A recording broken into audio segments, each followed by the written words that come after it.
Bonsoir. Aujourd'hui, on est à LeBlanc Elementary, dans la paroisse Vermilion. On explore leur programme d'immersion française qu'ils ont ici. C'est quoi un programme d'immersion française?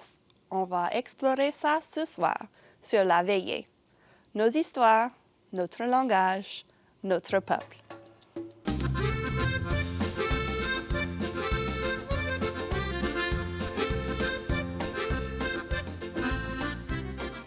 Bonsoir vous autres, bienvenue à La Veillée, l'émission de nouvelles pour tout l'État de la Louisiane en français louisianais, présentée par Louisiana Public Broadcasting et Télé-Louisiane. Mon nom c'est Drake Leblanc de Lafayette. Et je suis Caitlin Augeron de Golden Meadow. Bienvenue à notre galerie, où on raconte les histoires de notre peuple dans la langue de notre héritage, le français. Dans la paroisse Vermilion, qui se considère l'endroit le plus cajun du monde, un programme d'immersion française est florissant à LeBlanc Elementary et passe la culture française locale à la prochaine génération. On parle avec Bonnie Broussard, une francophone de langue maternelle, pour comprendre le contexte historique du français dans la paroisse et le rôle d'une omelette géante. Oui, une omelette, en préservant cet héritage. Mais en premier, on apprend comment le programme d'immersion française à LeBlanc Elementary pique la curiosité de nos plus jeunes et approfondit leur rapport à la langue française et à la culture louisianaise. Bonjour, Bonjour, comment ça va? ça va bien. C'est quoi ton nom? Je m'appelle Reed Such Stewart. Et où on est à Seul? On est ici à LeBlanc Elementary École. Et qu'est-ce qui est spécial avec le Blanc Elementary? Il y a le français immersion. Reed Such Stewart, un élève dans la 3e grade, fait partie de quelques douzaines d'élèves avec la chance d'étudier en français dans la paroisse Vermilion, qui se considère l'endroit le plus cajun du monde. La français immersion est quand les enfants allaient dans les classes pour 90% de la journée pour apprendre le français. Et tu aimes aller à l'école de Blanc Elementary? Oui, Et qu'est-ce que tu aimes ici? j'aime quand on allait dans la classe et fait le mathématique.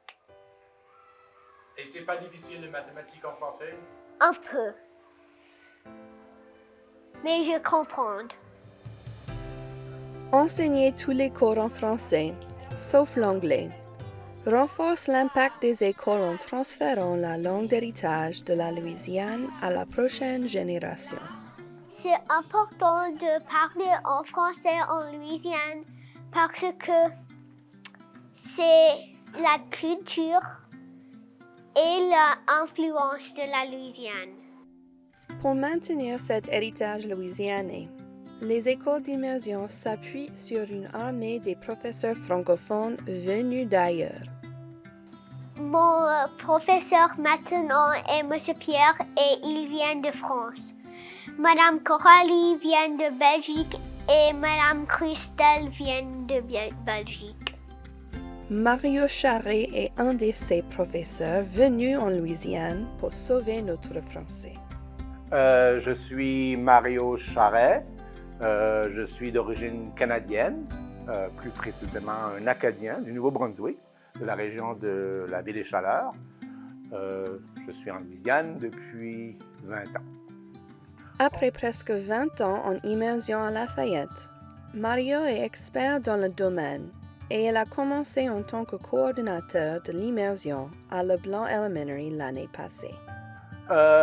L'immersion, c'est un programme qui suit le curriculum régulier en mettant une emphase sur l'acquisition d'une deuxième langue.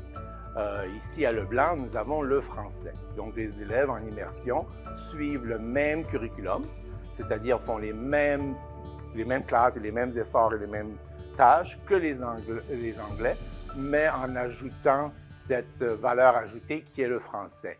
Est-ce que tu as une chanson en français? Oui. Tu peux chanter quelque chose pour nous autres? Aux Champs-Élysées, palapalapa. Aux Champs-Élysées, palapalapa.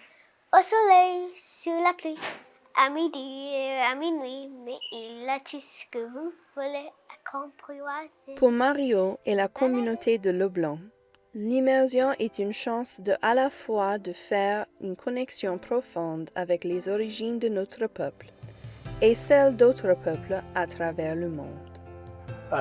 Pour moi, c'est essentiel que les jeunes Louisianais, les Créoles, les Cajuns apprennent le français parce que c'est un élément de leur culture.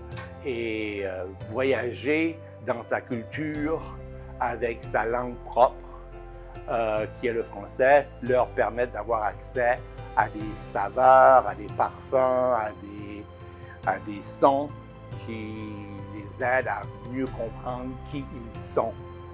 Donc, je crois que le français, c'est une carte d'identité, c'est une bonne carte d'identité à avoir.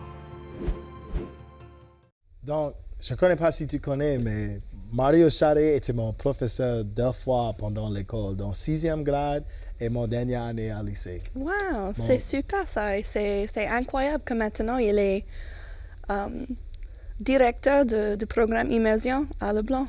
Oui, c'est parfait. Un bon choix pour les enfants là-bas. Pendant notre visite, producteur exécutif de Télé-Louisiane, Will McGrew, a parlé avec Mme Bonnie Broussard du rôle du français dans sa vie et comment plein d'œufs cassés ont contribué à l'histoire vive de la paroisse Vermilion.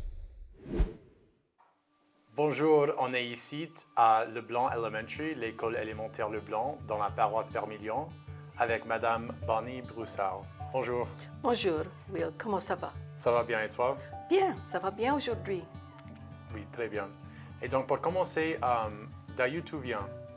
Je viens d'Hérat, un village pas loin de Leblanc élémentaire. Et je suis née à Hérat et j'ai habité Hérat depuis naissance. Et quand tu étais petite, combien de gens parlaient français? Oh, toute ma famille parlait français. Mon grand-père ne parlait pas un mot d'anglais. Mes parents et mes autres grands-parents parlaient un peu anglais, mais la plupart des fois, c'était le français. Et donc, c'était comment la vie ici dans la paroisse Vermilion? Quand tu es jeune, quelquefois, tu ne comprends pas ce qui se passe.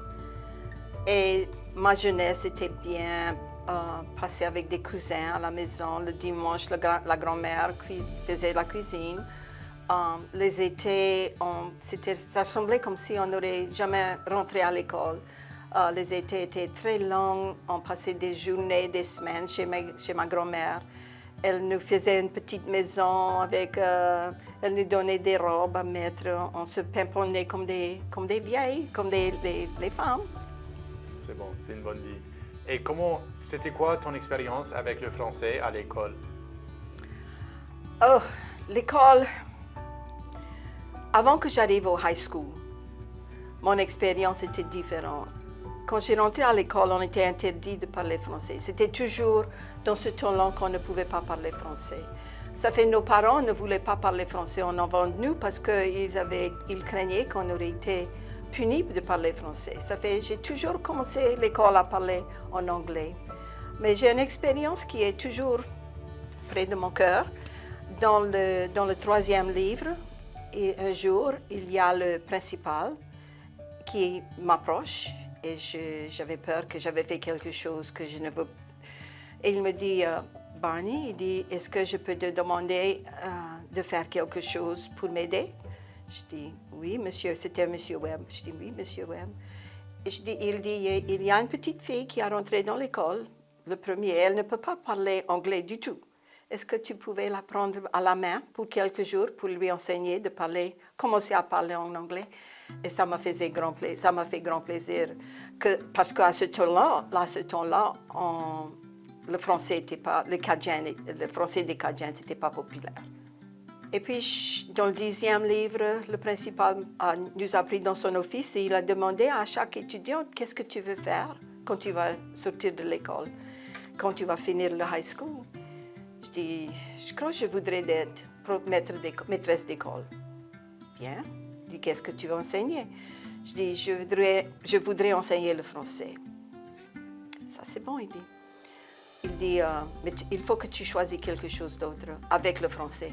Je dis, OK, je vais choisir les sciences. Et puis, j'ai commencé à faire l'école au high school en 1964. Et il y avait toujours plus de demandes d'enseigner les sciences que le français. Mais j'ai toujours enseigné le français et les sciences. Et pour 15-17 ans, j'ai enseigné à l'école. Et puis, j'ai changé de carrière, de travail. J'ai commencé à travailler comme le biologiste pour le département qui combat les maringouins. Oui. Et est-ce que tu as fait des activités à propos des maringouins avec les élèves? Ici? Oui, ici. Non, pas encore. Non, pas encore. J'étais invitée à parler le vendredi ici, mais je parlais de l'omelette géante. Et l'omelette géante, comme j'ai dit aux enfants, est trouvée dans les pays qui parlent français ou qui ont une culture française. Et maintenant, il y en a 7 des omelettes géantes pendant tout le monde. Et j'ai enseigné aux enfants la géographie où les omelettes géantes ils sont maintenant. Les amitiés qu'on fait avec l'omelette géante, on les fait une œuf à la fois ou une omelette à la fois. Et donc, ça c'est tout pour aujourd'hui. Et donc, un grand merci. C'était un plaisir. C'était un plaisir aussi. À la prochaine. Au revoir. Au revoir. C'est incroyable qu'une omelette géante a fait une partie de l'histoire de la paroisse Vermilion. Oui, mais moi, je ne suis pas fâché de ça, du tout. C'est tout pour ce soir. On espère que vous avez apprécié cette édition de La Veillée. La semaine prochaine, on va continuer notre reportage sur les programmes d'immersion en Louisiane à l'école Saint-Landry, où les profs et l'administration partagent la musique et la culture du français louisianais avec le premier groupe d'élèves de l'école. Pour plus d'informations sur La Veillée, allez sur www.lpb.org/La Veillée. De tous nous autres ici à LPB et Télé-Louisiane, soignez-vous autres. Et à la prochaine!